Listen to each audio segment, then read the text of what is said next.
जादुई लहंगे का कुआं।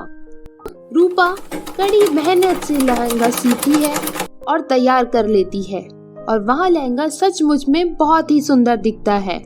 सीना के महंगे लहंगे से भी बहुत सुंदर दिखता है।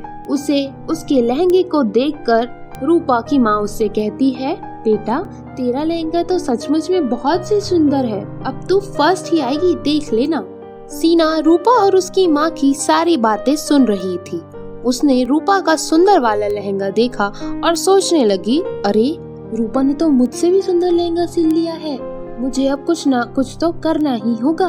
और सीना रात को चोरी से रूपा के घर में घुसती है और उसके लहंगे को ले जाकर उसके घर के पास ही वाले कुएं में डाल देती है। सुबह उठकर जब रूपा अपने लहंगे को देखती है कि लहंगा तो वहाँ नहीं है, तो वह बहुत रोने लगती है और उसको रोता देखकर सीना उसके पास आती है और पूछती है, अरे रूपा क्या हुआ, तू इतना क्यों रो रही है? रूपा कहती है, अरे क्या बताओ सीना, मेरा लहंगा पता नहीं कहाँ चला गया और मैं उसे बहुत ढूंढ रही हूँ, पर मुझे वह कहीं नहीं मिल रहा। रूपा की बात सुनकर सीना बहुत जोर जोर से हंसती है और उससे कहती है, तुम्हारा वह लहंगा तो मैंने कुएं में फेंक दिया है, अब तो तुम उसे कुछ भी नहीं कर सकती और अब तो तुम डांस भी नहीं कर सकती।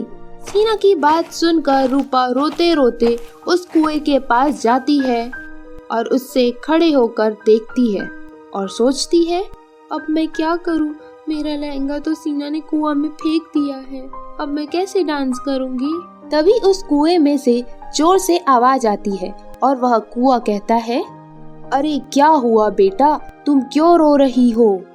रूपा को बहुत आश्चर्य होता है कि इस कुएं में से आवाज कैसे आ रही है और वह कुएं से कहती है कि तुम कौन हो? कुआं कहता है, मैं जादुई कुआं हूँ, तुम रो क्यों रही हो, मुझे बताओ। रूपा कहती है, जादुई कुआं, अभी मेरी सहेली ने मेरा बनाया हुआ लहंगा, जिसे मैंने 2 दिन से मेहनत करके बनाया था, उसे इस कुएं में ले जाकर फेंक दिया है। अब तो वह लहंगा पूरा खराब भी हो गया होगा, अब मैं किसे पहनूंगी। मैंने सोचा था कि डांस प्रोग्राम में फर्स्ट आकर मुझे जो इनाम में 50,000 रुपए मिलेंगे, मैं उसे अपने घर की गरीबी हटाने में काम आएगा। तभी जादुई कुआं कहता है, बेटी तुम चिंता मत करो, मैं अभी तुम्हारा लहंगा निकाल कर देता हूँ। और वह कुआं रूपा की परीक्षा लेते हुए पहले रूपा को सोने से बना हुआ एक सुंदर लहंगा निकाल कर देता है और बोलता है, क्या यह तुम्हारा लहंगा है? रूपा कहती है, नहीं जादुई कुआं, यह मेरा लहंगा नहीं है, यह तो सोने के जैसा लग रहा है, यह मेरा लहंगा नहीं है। और इस तरह कुआं रूपा की परीक्षा लेते हुए उसे 2-3 महंगे महंगे लहंगे निकाल कर देता है, पर रूपा कहती है, इनमें से कोई भी मेरा लहंगा नहीं है। अब की बार कुआं उसे उसका वाला लहंगा निकाल कर देता है और पूछता है, क्या यह तुम्हारा लहंगा है? रूपा एकदम खुश हो जाती है और जोर जोर से चिल्लाकर कहती है, हाँ हाँ जादुई कुआं, यह मेरा लहंगा है, यह मेरा लहंगा है, मुझे दे दो प्लीज। और जादुई कुआं खुश होकर वह लहंगा उसे दे देता है और कहता है, रूपा बेटी, तुम सचमुच में बहुत सच्ची और ईमानदार हो। मैंने तुम्हें इतने महंगे महंगे लहंगे दिखाए, पर तुम्हारा जो लहंगा था तुमने वही लिया। जाओ बेटी, अब डांस प्रोग्राम में तो तुम ही जीतोगी। रूपा खुशी खुशी अपने घर चली जाती है और उस लहंगे को पहन कर देखती है। तभी वहाँ से सीना जाती है और उस लहंगे को पहने देख लेती है और रूपा से पूछती है, अरे रूपा, यह लहंगा तुमने कहाँ से ले आया? सीना, यह वही लहंगा है जिसे तुमने उस खराब करके कुएं में फेंक दिया था। वह एक जादुई कुआं था, उसी के पास जाकर मैंने वह अपना लहंगा वहाँ से वापस ला लिया। जादुई कुएं का नाम सुनते ही सीना सोचती है, क्यों ना मैं भी उस जादुई कुएं के पास जाऊं और उससे और भी महंगा वाला लहंगा ले आऊं। और वह अपना लहंगा उस कुएं में फेंक देती है और जोर जोर से उस कुएं को आवाज लगाकर कहती है, ओ जादुई कुआं, क्या तुम मेरी आवाज सुन रहे हो? जादुई कुआं कहता है, हाँ बोलो, तुम यहाँ क्यों आई हो और क्या चाहती हो मुझसे? सीना कहती है, गलती से मेरा लहंगा आपके कुएं में गिर गया है। क्या आप मुझे मेरा लहंगा लौटा देंगे? कुआ कहता है, हाँ हाँ, क्यों नहीं, ठीक है, ये लो। ऐसा बोलकर वह सीना को सबसे महंगा वाला लहंगा देता है, जिसे देखकर सीना सोचने लग जाती है, वाह, ये तो मेरे वाले लहंगे से भी बहुत सुंदर है। इसे पहनकर तो मैं बहुत सुंदर लगूंगी और डांस प्रोग्राम में यह लहंगे के कारण जीत भी जाऊंगी। वह तुरंत कहती है, हाँ हाँ हाँ, ये मेरा ही लहंगा है। उस जादुई कुएं ने देखा कि सीना झूठ बोल रही है। कुएं को बहुत गुस्सा आता है और वह बोलता है, तुम बहुत झूठी लड़की हो और तुमने बेचारी रूपा को बहुत तंग किया है, इसीलिए मैं तुम्हारा लहंगा तुम्हें वापस नहीं करूंगा। तुम जो भी लहंगा बनाओगी, मैं उसे अपने जादू से उस लहंगे को पूरा खराब कर दूंगा। सीना घबरा कर कहती है, नहीं नहीं, ओ जादुई कुआ, मैंने सचमुच में रूपा को परेशान किया है। प्लीज आप मुझे मेरा लहंगा दे दो। अब मैं कभी भी उसे परेशान नहीं करूंगी। मुझे भी इस डांस प्रोग्राम में पार्टिसिपेट करना है, भले मैं इस डांस प्रोग्राम में फर्स्ट ना आऊं। कुआ कहता है, ठीक है, मैं तुम्हें तुम्हारा लहंगा वापस कर देता हूँ, पर अब तुम इस बात को याद रखना कि अब तुमने कभी भी किसी को परेशान किया तो मैं तुम्हारे पास आकर तुम्हारी सारी चीजें नष्ट कर दूंगा। सीना को अपने किए का बहुत पछतावा होता है और वह जादुई कुएं से सॉरी बोलकर वहां से चली जाती है। आपको मेरी कहानियाँ पसंद आए तो उसे लाइक और सब्सक्राइब जरूर करें। कोल्हापुर नाम के गांव में मोहन अपनी पत्नी शीला और एक बेटी पिंकी के साथ रहता था। एक दिन अचानक मोहन की तबीयत बिगड़ जाती है और अचानक ही उसकी मृत्यु हो जाती है।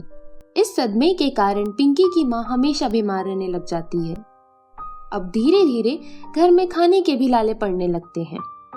तभी पिंकी अपनी माँ से कहती है, माँ, पापा के जाने के बाद से हमको बहुत परेशानी होने लगी है।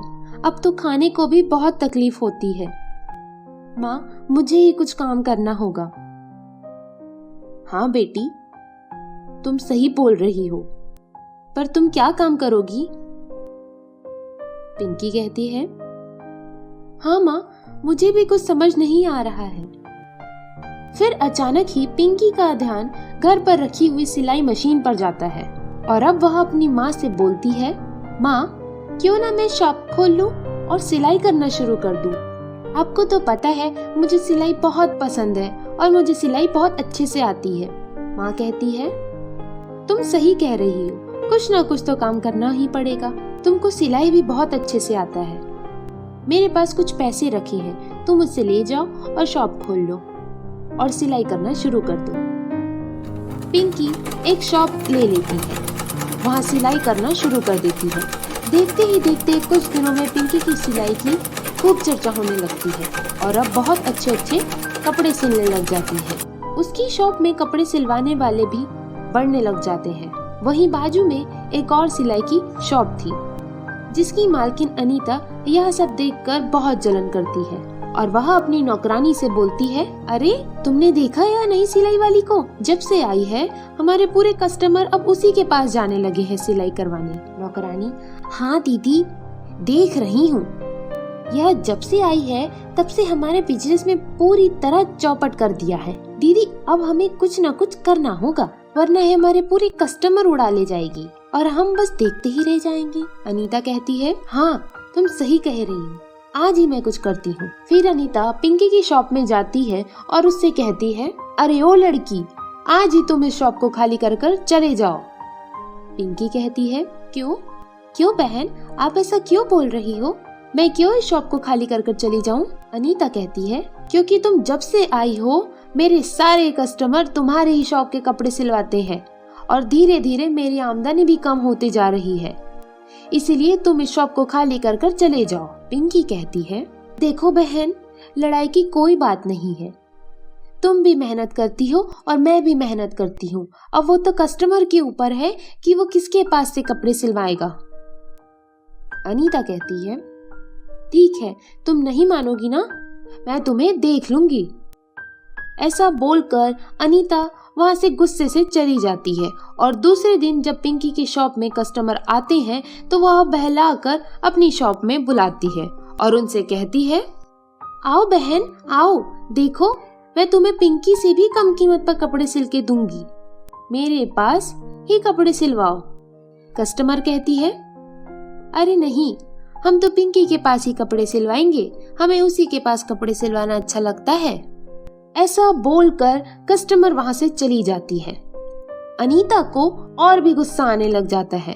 वह सोचने लगती है कि ऐसा क्या करे जिससे पिंकी का नुकसान हो और वह यहाँ से चली जाए। तभी उसकी नजर उसकी सिलाई मशीन पर पड़ती है और वह सोचती है, यह सारी लड़ाई की जड़ इसकी सिलाई मशीन है। आज रात ही मैं जाती हूँ और इसकी सिलाई मशीन तोड़ दूंगी। और रात होते ही वह उसकी शॉप के अंदर घुसकर उसकी सिलाई मशीन तोड़ देती है। सुबह जब पिंकी आती है और अपनी शॉप खोलती है तो देखती है टूटी सिलाई मशीन, और वो टूटी सिलाई मशीन को देखकर पिंकी बहुत रोती है और बोलती है, ये जरूर उस बाजू वाली अनीता का ही काम है, पर अब मैं कर भी क्या सकती हूँ। ऐसा बोलकर वह अपनी टूटी हुई सिलाई मशीन को लेकर एक पेड़ के पास जाकर बैठ जाती है। तभी वह पेड़ बोलता है, क्या हुआ बेटा, तुम क्यों रो रही हो? पिंकी आश्चर्य से इधर उधर देखने लग जाती है। तब वह पेड़ फिर से बोलता है, मैं बोलने वाला पेड़ हूँ, क्या हुआ बताओ? तुम ये टूटी सिलाई मशीन लेकर यहाँ क्यों बैठी हो और क्यों रो रही हो? पिंकी उस बोलने वाले पेड़ को अपनी सारी बातें बताती है। सारी बातें सुनने के बाद पेड़ बोलता है, बस इतनी सी बात? लो, मैं तुम्हारी सिलाई मशीन अभी ठीक कर देता हूँ। और पेड़ उस सिलाई मशीन को ठीक कर देता है। साथ ही वे उसे एक जादुई सिलाई मशीन बना देता है। पिंकी उस सिलाई मशीन को लेकर वापस अपनी शॉप में चली जाती है और अब वह जादुई सिलाई मशीन और भी सुंदर कपड़े सीने लग जाती है, और वो भी बहुत कम समय में। अनीता यह सब देखकर बोलती है, यह तो और भी सुंदर कपड़े सिलने लगी है, अब मैं इसकी सिलाई मशीन ही चुरा लूंगी। अनीता पिंकी की सिलाई मशीन चुरा कर ले आती है और जैसे ही कपड़े सिलना शुरू करती है, कपड़े सिलने की वजह और फटने लग जाते हैं। तभी अनीता जोर से चिल्लाकर कहती है, अरे यह क्या हुआ, मेरे कपड़े सिलने की वजह फट क्यों रहे हैं? अरे अब मैं क्या करूं? तभी जादुई सिलाई मशीन कहती है, तुमने भोली भाली पिंकी को बहुत परेशान किया है, यह उसी का नतीजा है। तुमने तो उसकी सिलाई मशीन तक चुरा ली। अनीता कहती है, मुझे माफ कर दो, अब मैं दोबारा ऐसा कभी नहीं करूंगी, मैं पिंकी को कभी परेशान नहीं करूंगी। और अनीता पिंकी की सिलाई मशीन उसे वापस कर देती है। अब वो कभी भी किसी को परेशान नहीं करती है, क्योंकि जादुई सिलाई मशीन ने उसको अच्छा सबक सिखा दिया था। आपको मेरी कहानियाँ पसंद आए तो उसे लाइक और सब्सक्राइब जरूर करें।